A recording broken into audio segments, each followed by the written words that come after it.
Pat Robertson recently said that he retired, and then now he apparently shows up for work every day. So I don't know what's going on. I don't know if he's still retired, but he just pops in every now and then. It looks to me like he's back fairly often. I mean, this is like the second time we're covering him since he retired.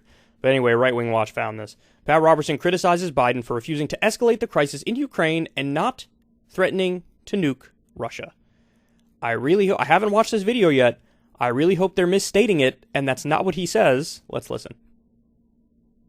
We have the firepower to wipe out every Russian city, just one Trident submarine.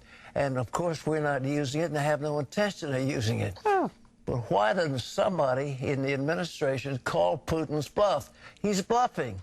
And every time he... Okay, he says that, like, we have the ability to wipe out all their major cities. And they have the ability to wipe out all of our major cities. So, what's your point, dog? Well, he says, he's bluffing, call his bluff. Let's keep going. But why doesn't somebody in the administration call Putin's bluff? He's bluffing. And every time he says, well, if you do that, we're going to escalate. Oh, no, you're not, old buddy. We're going to do you if you try to do us, and we'll make it worse, and you know it. We're going to do you if you try to do us. We're going to stroke you nice and gentle until there's an explosion. Come on, Pat. Get it together, We're bro. going to do you if you try to do us, and we'll make it worse, and you know it. Oh, buddy, we're going to do you if you try to do us, and we'll make it worse, and you know it. Putin knows we're powerful. He doesn't have much of an army. He doesn't have much of an economy. It's a tiny economy, and he's playing a bluff. But unfortunately, we have a man in charge in Washington who doesn't like to stand up to bluffs. He folds his winning hand every single time. Yeah. So this dude came out of retirement to be like, for the love of God, threaten nuclear war. For the love of God, why don't you chest thump more? Why don't you get more hawkish? Why don't you lean further into imperialism? Now, let me ask you guys a question, because this is really what we're talking about here, okay? Look, maybe Pat's right. So we raise the stakes massively, and then we see what happens. Maybe he's right. Maybe, Putin doesn't have it in him because he's more sane and less erratic than he appears. But in the course of doing that, you have this notion of, like, nuclear annihilation. Maybe right now it's sitting at 1% chance of nuclear annihilation, or 3% chance of nuclear annihilation. If you make a move like this, that shoots up to what? 20% chance, 30% chance of nuclear annihilation?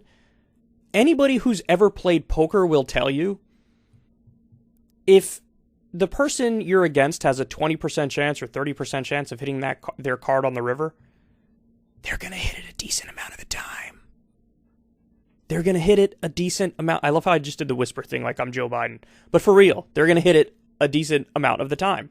They're going to hit it 2 out of 10 times or 3 out of 10 times. That's a lot of times.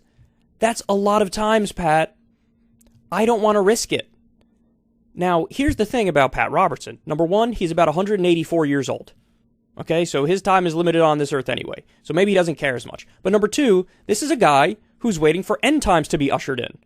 So if Vladimir Putin is not bluffing and the nukes are in the air, he goes, hip hip, hooray, this means Jesus is coming back. Yippee skidoo. That makes him happy. That makes him happy. So he has an ulterior motive here that he's not telling you right now. And that thing is, no skin off his back if the world ends. I'm going to die in 3.5 minutes anyway. And also, if the world ends, then the rapture comes in, it's end times, and that's what we've been waiting for forever. Pat Robertson probably wants to see the rapture and end times in his life. So, in every single way imaginable, I need you to www.shuddy.org. Because I can't, man. I can't deal with this. And understand something. Pat Robertson, maybe more explicitly, is making the case, but he's hopping right on board with the rest of mainstream media that's saying, oh, do a no-fly zone. Why don't you do a no-fly zone? Oh, send Ukraine fighter jets that have to take off from Poland that will then look like NATO is attacking Russia, which is also World War III. Sean Hannity going out there saying the same thing. Donald Trump going out there saying this. Like, everybody is now making this argument. And Pat Robertson is like the purest distillation and embodiment of that argument, and hopefully that gives people pause. to say, hold on now. Wait, it sounds crazy the way he's saying it. Yeah, but that's kind of what everybody's saying. So I would much rather lean on negotiation and diplomacy. Don't get me wrong, I'm totally fine with arming the Ukrainians as long as the weapons don't go to the Azov battalion and the neo-Nazi factions. Like, I get it, but at the same time, we need negotiation, we need diplomacy, we need some sort of settlement, and we need to find a way to de-escalate. The last thing I would do, because I'm not a psychopath, is risk the future of the entire globe, which is what Pat Robertson is explicitly calling for.